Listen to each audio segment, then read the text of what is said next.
अब मैं आपको मिलवाती हूँ राजस्थान के बाड़मेर में रहने वाली रूमा देवी से। ये फैशन की दुनिया में बड़ा नाम है। कशीदाकारी और हस्तकला में माहिर रूमा ने फर्श से अर्श तक का सफर तय किया है।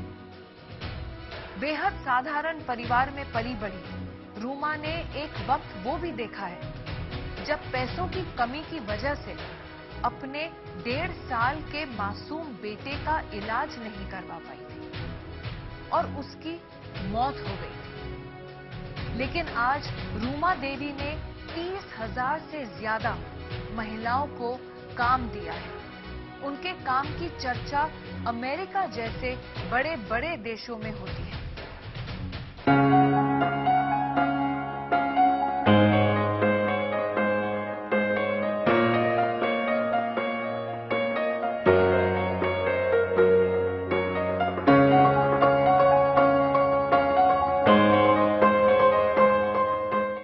हार्वर्ड यूनिवर्सिटी ने इन्विटेशन भेजा था यूएसए से। उनका इन्विटेशन आया तो मैंने कहा मैं हार्वर्ड यूनिवर्सिटी जाके क्या करूंगी, ना तो अच्छी स्कूल में पढ़ पाई, ना कॉलेज के बारे में सोचा।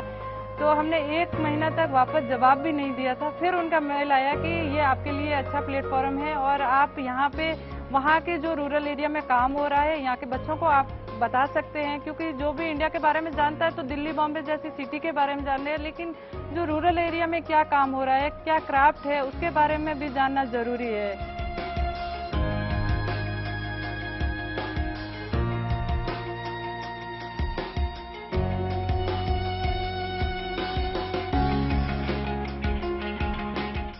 मैंने 2008 में कशीदाकारी के काम की शुरुआत की थी, क्योंकि घर की परिस्थितियाँ कुछ ऐसी थी, इसीलिए मैंने ये काम चुना।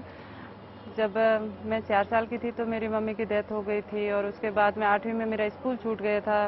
तो दादी के साथ में बैठ के कशीदाकारी का काम सीखती थी। लेकिन 17 साल की उम्र में शादी हो गई। शादी के बाद भी घर की आर्थिक स्थिति ठीक नहीं थी। मेरी 8वीं में स्कूल छूट गई थी और मेरे हस्बैंड की 5वीं में। तो ऐसा कोई स्थायी रोजगार हमारे पास में था नहीं। और शादी के 1.5 साल बाद में जब मेरा फर्स्ट बेबी हुआ तो उनको मेडिसिन की जरूरत थी और उसको मैं दिला नहीं पाई और उसको बचा नहीं पाई। तो उस टाइम मुझे लगा कि अब जिंदगी में जी के क्या करना है, पहले माँ को खो दिया फिर बच्चे को, तो ऐसे नेगेटिव विचार आने लगे। लेकिन तभी मैंने सोचा कि मैं ऐसे घुट घुट के जीऊंगी, इससे अच्छा है कि मैं ऐसा कुछ काम करूं जिससे मेरा मन भी लगा रहेगा और मेरे पास में कुछ पैसे भी आएंगे।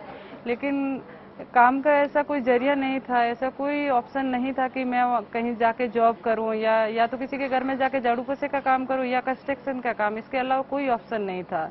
तब मेरे दिमाग में आया जो मैंने कशीदाकारी का काम सीखा था उससे मैं कुछ शुरुआत करती हूँ। तो जो बहनें मायके जाएगी वो बैग लेके जरूर जाएगी। तो बैग बनाने शुरू किए थे।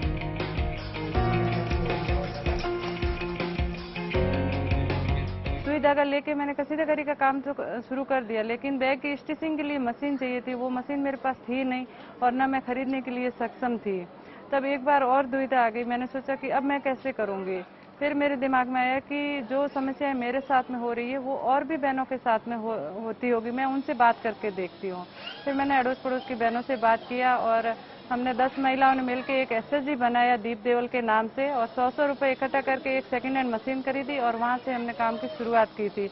लेकिन दिक्कत ये थी कि अब हम 10 महिलाएं हो गई है, 10 महिलाओं के लिए काम कहाँ से आएगा, इतने बैग तो कोई खरीदेंगे नहीं। तो हमने इधर उधर काम की तलाश की तो किसी ने बताया कि ग्रामीण विकास चेतना संस्थान है जो महिलाओं के लिए काम करती है, आप अगर उनके पास जाओगे तो मदद मिल सकती है। तो हम 2-3 बहनें इकट्ठे होके ग्रामीण विकास चेतना संस्थान में गए। वहाँ पे विक्रम सिंह जी से मिले और हमने बोला कि हमारा समूह है, हम काम करना चाहते हैं और हमें किसी ने बताया कि ये संस्थान है जो महिलाओं के लिए काम कर रही है, तो हमें भी कुछ मदद मिल सकती है। तो वो एकदम से चौंक गए थे कि हम कोशिश कर रहे हैं महिलाओं को काम से जोड़ने की, लेकिन महिलाएं खुद आके काम के लिए बोले। ये उन्होंने सोचा कि आज आए हैं कल आएंगे नहीं। तो हमने बोला कि नहीं, हमें तो काम की जरूरत थी, हम इसीलिए आए हैं। तो फिर हमें सैंपलिंग का काम दिया गया और जब हमने अच्छे सैंपल बनाए तो फिर हमें ऑर्डर का काम दिया 3 दिन का कि ये आप करके लेके आइए।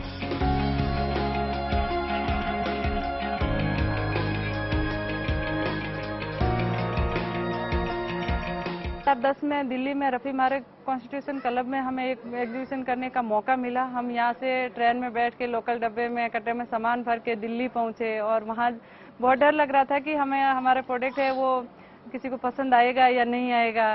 तो हमने जो हमारा बूथ लगाया था और 2-3 दिन की हमारी वहाँ पे एग्जीबिशन थी, लगभग जो कस्टमर है वो हमारी महिलाएं थी। तो उन्होंने देखा कि ये गांव से आए हैं, घबरा रहे हैं, तो बड़े अच्छे से प्यार से बात किया कि बेटा आपने ये इतने सुंदर प्रोडक्ट हाथ से बनाए हैं या मशीन से।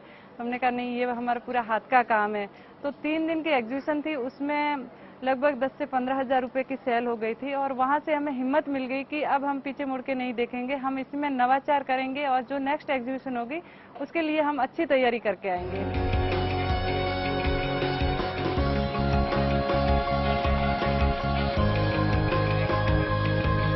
कई सवाल होते थे उनके घर वालों के कि आप पता नहीं इनको क्या सिखा के जाओगे, कल ये हमारा कहना मानेगी नहीं मानेगी, इनको कहीं जाने को बोलोगे। तो हम सोचते कि इतनी दूर से आए हैं ये काम, लेकिन जब महिलाओं से बात करते तो उनकी इच्छा होती थी कि हम काम करेंगे। तो घर वालों को समझाते कि इनको कहीं नहीं जाना पड़ेगा, हम इनको घर बैठे काम देके जाएंगे, लेके जाएंगे, क्योंकि इनको जो भी दिन में 2-3 घंटा टाइम मिलेगा उसमें ये काम करके देगी। तो ऐसे करते करते हमने कुछ बहनों को साथ में जोड़ा और जो नेक्स्ट एग्जीबिशन थी उसकी हमने अच्छी तैयारी की और उसमें फिर हमारी 10 से 15 हजार रुपए की सेल नहीं हुई थी, पूरी 11 लाख की हम सेल करके आए। उसके बाद में लगा कि इसमें हमें और नवाचार करना चाहिए जिससे लोग और ज्यादा प्रोडक्ट खरीदें। तो हमने सोचा क्यों ना हम गारमेंट्स बनाए जो पहनने के कपड़े लोग ज्यादा खरीद पाएंगे, और इस तरीके से हमने ये नए प्रोडक्ट लॉन्च किए। लेकिन ज्यादा लोगों को मालूम नहीं चल रहा था कि ये पहने हुए कैसे लगेंगे।